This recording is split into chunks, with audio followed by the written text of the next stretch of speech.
Hebrews 1 is one of the most quoted chapters in the New Testament when it comes to the Trinity. You'll often hear people say, just read Hebrews 1, it clearly teaches that Jesus is God. But does it? In this video, the first of two, we're going to slow down and actually read what Hebrews 1 says. Not what later theology says about it, what the text actually says. And you might be surprised by what you find. So let's start by reading verses 1 to 4 in a standard English translation, the NIV. In the past, God spoke to our ancestors through the prophets at many times and in various ways, but in these last days he has spoken to us by his Son, whom he has appointed heir of all things, and through whom he made the universe. The Son is the radiance of God's glory and the exact representation of his being, sustaining all things by his powerful word. He has provided purification for sins. He sat down at the right hand of the Majesty on high. So he became as much superior to angels as the name he inherited is superior to theirs. These verses introduce the key theme of the book of Hebrews, the transition from the Old Covenant to the New Covenant in Jesus Christ. The writer will compare the new revelation through Jesus Christ with the old revelations made through the prophets. He will say in chapter 2 that these old revelations came through angels. Therefore, his argument in this first chapter will be that Jesus is now superior to angels, so that the new revelation through the Son is superior to those old revelations through the prophets. So to understand what's going on in this first chapter, we have to see it in the context of that overall argument, that Jesus is superior to angels. So let's look at what these first 4 verses actually say about Jesus. We'll see that it says some very unlikely things if Jesus was really fully God from all eternity. And at the end, then, I'll address a couple of points about these verses that might point to the deity of Christ, but I don't think they do. So let's begin.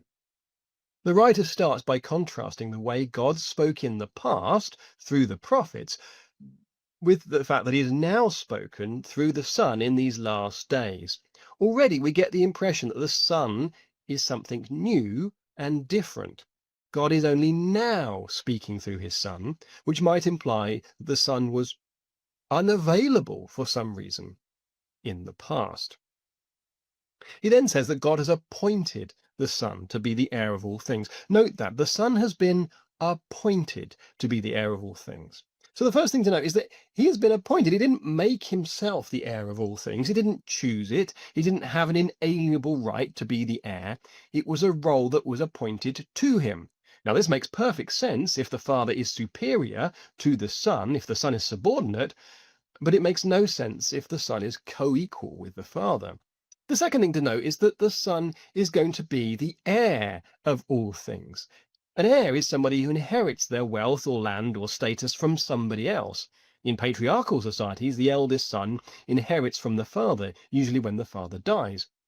In a hereditary monarchy, a new king inherits his role when the old king dies, or perhaps when he abdicates. The word heir, then, would imply that the son has received something from his father. In this case, it says that he has received all things from his father, which would mean that he did not have all things, whatever they are, before. This would also imply a subordinate role. The Son did not already have all things by nature. He received all things as an inheritance, and he became an heir by appointment. These would be very strange things to say if the Son was fully God.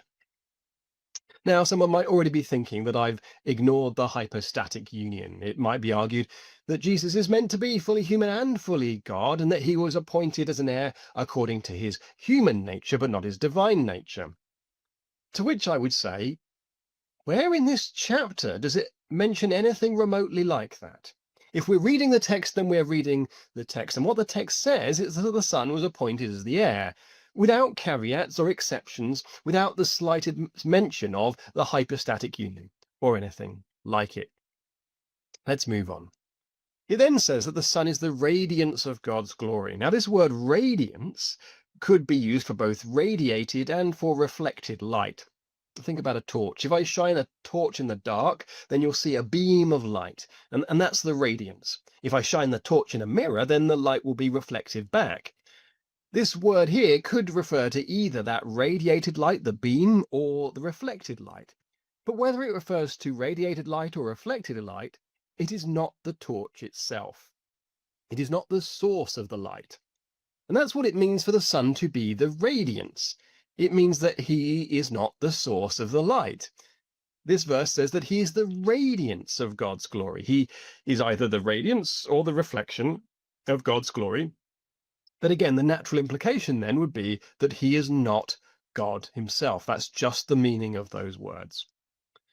The next thing it says is that the sun is the exact representation of God's being. The word for representation is the Greek word character, which is where we get our English word character. It refers to an impression, an imprint, a likeness. It is used in Greek regarding engraving or stamping of an image. And of course, an image or a likeness is not the same thing as the thing it represents. To say that the sun is the representation of God implies that he is not God, that he is something different. He is like God in some sense. He represents God. He bears his image. But because he is an image, the clear implication is that he is therefore not God. Verse 3 ends by saying, after he had provided purification for sins, he sat down at the right hand of the majesty in heaven. Now, for the Son to be seated at the right hand of God is a frequent claim throughout the New Testament. Towards the end of this chapter, the writer will quote the psalm where God says, "Sit at my right hand until I make your enemies your footstool." This is a repeated New Testament teaching that Jesus is now seated at the right hand of God. But just think for a moment about what that implies. In Mark chapter 10, James and John come to Jesus and ask that they might sit at his right hand and his left in his glory. So what are they asking? Are they asking to be co-equal with Jesus? Obviously not. They are asking to be his deputies. That is what it means to sit at the right hand of the throne. It is a subordinate position. So when it says here that Jesus sat down at the right hand of the majesty, what is it saying? It is saying that Jesus had become God's subordinate. He had been elevated to the status of God's number two. If Jesus was returning to a throne that he'd occupied from all eternity, then the writer could have said that. If Jesus was going to be seated in a co-equal position with his Father, the writer could have said that.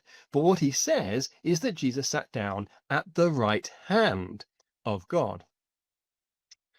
And then in verse 4, the writer concludes with his comparison to angels. The Son has become superior to angels. He has become superior. It does not say the Son returned to a superiority he always had. It does not say that he was only temporarily inferior to angels. It just says that he has become superior to angels. And the natural implication is that he was originally inferior to angels in some sense. This section ends by saying that the Son has inherited a superior name to that of angels. Now, we're not told what that name is. Does he mean a personal name? Does he mean a title? That's not obvious. But what is clear is that there is something that you can now say about Jesus that you couldn't say before. A new name, a new title that marks him out as different. Now, if Jesus was fully God from all eternity, wouldn't he already have a name or a title that was superior to angels? In what meaningful sense could someone who was already fully God gain a new name that was in any way better than the name he already had? And note once again, it says that this name was inherited.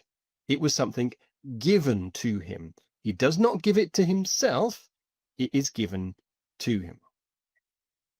So what have we seen so far about what these verses say about the Son? He has been appointed to his status, implying that he is subordinate to the Father. He is the heir and has received an inheritance, implying that he is dependent on the Father. He is the radiance of God's glory, implying that he is not God. He is the representation of God's being, implying that he is not God. He is sat down at the right hand of God, implying that he has received a new position as God's subordinate.